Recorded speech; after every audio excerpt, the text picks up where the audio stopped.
అందరికీ నమస్కారం అండి. నేను మీ మాలతి నందన్ని. కార్తీక పురాణము 8వ అధ్యాయము. వశిష్ఠ మునీంద్ర, నా మనస్సులో గొప్ప సందేహము కలిగినది. ఆ సందేహమును తెలిపెదను. దానిని నశింపచేయుము. మీరు నాకు ధర్మ సూక్ష్మమును చెప్పితిరి. పాతకములలో గొప్పవానిని చెప్పినారు. వర్ణ సంకరకారములైన మహాపాపములు చేసిన దుర్జనులు వేదత్రయోక్తములైన ప్రాయశ్చిత్తములను చేసుకొని పరిశుద్ధులగుదురని ధర్మశాస్త్రములందు చెప్పబడి ఉండగా, మీరు ధర్మలేశము చేతనే పరిశుద్ధులై విష్ణులోకమును పొందుదురని చెప్పినారు. అది ఎట్లు సంభవమగును? ఓ మునీశ్వర, అనంత పాతకములను చేసి ఈ పాపములు గొప్పవనియు వీటికి ప్రాయశ్చిత్తములు చేయించుకొనవలననియు తెలిసినా అట్లు చేయక దైవ వశము చేత సంభవించి కార్తీక దీపదానాది పుణ్యముల వలన వైకుంఠమునకు పోవుట ఎట్లు సంభవించును? వజ్ర పర్వతమును గోటి కొన చివరి భాగము చేత చూర్ణము చేయ సాధ్యమా? స్వయముగా గొప్ప పర్వతమునెక్కి అక్కడి నుండి కింద పడుచు మధ్యనున్న చిన్న తీగను పట్టుకునే ఎడల పడకుండా ఉండునా? ఇట్టి దృష్టాంతములను బట్టి చూడగా అధికములైన పాపములను చేసి స్వల్ప పుణ్యము చేత వాటిని నశింపచేయుట ఎట్లు సఖ్యమగును? నాకు ఈ సంశయము నశింపచేయుము. నాకే కాదు, వినువారందరికీ ఇది ఆశ్చర్యకరమే. కార్తీక మాఘ వైశాఖ మాసములందు చేసిన స్వల్ప పుణ్యమే అధిక పాతకములను నశింపచేయునని మీరు చెప్పారు. అది ఎట్లు సిద్ధించును అని అడిగిన రాజు మాటలను విని వశిష్ఠ మునీంద్రుడు చిరునవ్వు నవ్వి, కొద్ది పుణ్యము చేత పెద్ద పాపములు ఎట్లు నశించునో అని ఆశ్చర్యముతో రాజుతో ఇట్లనెను. ఓ రాజా, వినుము. మంచి విమర్శ చేసితివి. నేను కూడా విచారించితిని. వేదశాస్త్ర పురాణములను విచారించగా ధర్మములలో సూక్ష్మమున్నట్లు తెలిసినది. అట్టి సూక్ష్మ ధర్మములు ఎంత పని అయినను చేయ సమర్థములు. ఒకానొకప్పుడు గొప్ప పుణ్యము కూడా స్వల్పమైపోవును. ఒకప్పుడు స్వల్ప పుణ్యమే అధిక ఫలప్రదమగును. కనుక ఈ విషయమునందు సందేహము పొందకు. చెప్పెదను, సావధానముగా వినుము. ధర్మములు గుణత్రయముతో కూడుకొని స్వల్పాధికములను. గుణములు సత్వము, రజస్సు, తమస్సు అనునవి మూడు.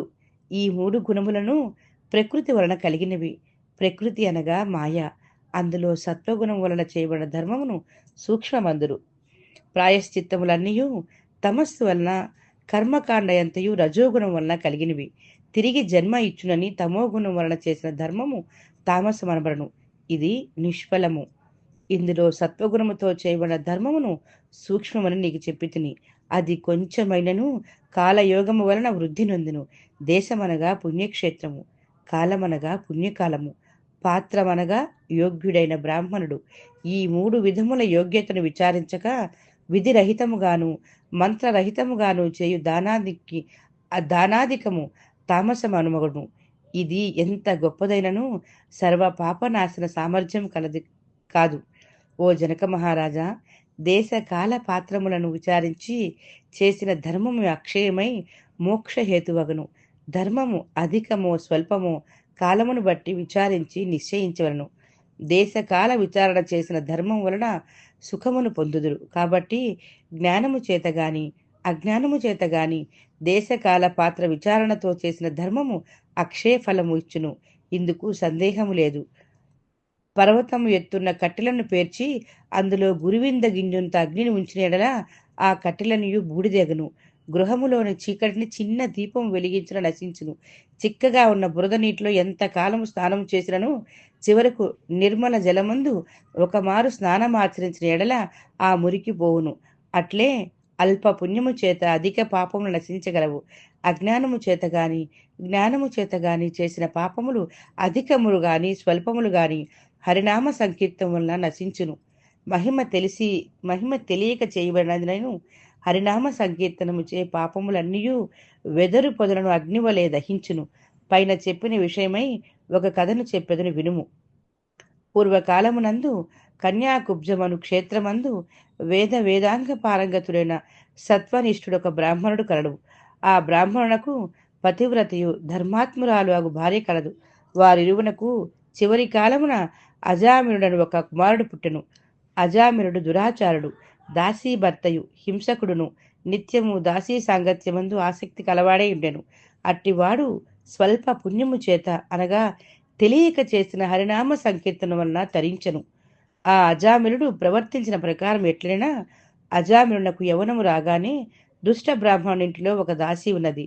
దానితో సంగమం చేసి దాని యందు ఆసక్తుడై తల్లిని తండ్రిని విడిచి కామాతురుడై దానితోనే జలపానము భోజనము శయనము జరుపుచు వైదిక కర్మలను విడిచి కామశాస్త్ర ప్రవీణుడై ఆలింగిన చుంబనాది కర్మల యందు ఆసక్తి కలవాడై ఆ దాసీతోనే నిరంతరము కాలము గడుపుచుండెను. ఆ అజామిరుడిట్లు కులాచార భ్రష్టుడైన కారణమున బంధువులందరూ అతని గృహం నుండి వెళ్ళగొట్టిరి. అజామినుడు ఆ ఊరిలోనే ఒక చండాలునింటిలో నివాసం చేసుకొని నిత్యము దాసీతో కూడి కుక్కలకు ఉచ్చులు వేసి మృగములను పట్టుకొనుచు వాటిని వెంటబెట్టుకుని అరణ్యమునకు పోయి పశువులను పక్షులను మృగములను చంపి వాటి మాంసమును భుజింపుచు కాలము గడుపుచుండెను.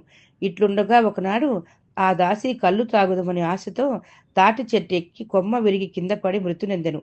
తరువాత అజామినుడు భార్యను చూసి తన ప్రాణము కంటే అధిక ప్రియమైనది కనుక చచ్చిన శవమును తన ముందు ఉంచుకొని వికలుడై బహుశోకించి తరువాత దానిని కొండగుహ యందు పారవేసి ఇంటికి పోయెను. తరువాత అజామినుడు యవనవంతురాలైన దాని కూతురును చూసి పాపాత్ముడు కనుక తన పుత్రికను నీతి విడిచి తనతో చిరకాలం సంభోగించి సుఖించెను. తరువాత అజామినునకు ఆ కూతురి యందు కొందరు పుత్రులు కలిగి దశించిరి. అందు చివరివాడు మాత్రము మిగిలిండెను. వానికి నారాయణ అను నామకరణం చేసి అజామినుడు నడుచుచున్నప్పుడు కూర్చున్నప్పుడు జలపానకమందు భోజనము చేయుచున్నప్పుడు తిరుగుచున్నప్పుడు పుత్రపాశము చేత బద్ధుడే నిరంతరము ఆ నామమునే పలుకుచుండెను. కొంతకాలమునకు అజామినునకు మరణకాలం సమీపించగా అతనిని తీసుకొని పోవచ్చుటకు ఎర్రని గడ్డములు మీసము కలిగిన చేతులు యందు దండములను రాళ్లను కత్తులతో ధరించి భయంకరమైన యమదూతలు వచ్చిరి. అజామినుడు తనను తీసుకొని పోవచ్చిన యమదూతలను చూసి భయపడి పుత్ర స్నేహము చేత దూరమందు ఆటలోనున్న కుమారుని నారాయణ నారాయణ అని పిలిచెను.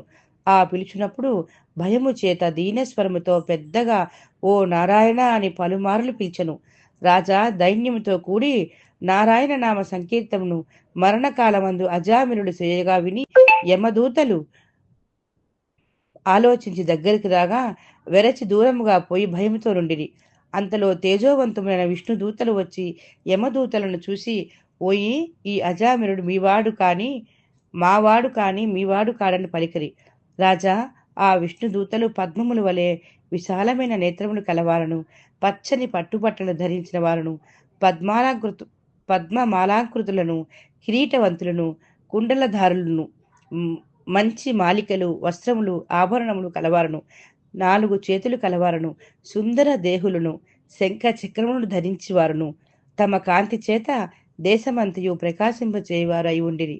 ఇట్టి విష్ణు దూతలను చూసి యమదూతలు మీరు ఎవ్వరు కిన్నెరుల సిద్ధుల చారుణుల దేవతల అని అడుగగా యమదూతలను ధిక్కరించి విష్ణుదూతలు అజామినులను తన పుష్పక విమానం ఎక్కించుకొని తమ లోకను తీసుకొని పోవ కోరిక గలవారై ఇట్లు పలికిరి. ఇది స్కాంద పురాణే కార్తీక మహత్యం అష్టమోధ్యాయ సమాప్తం.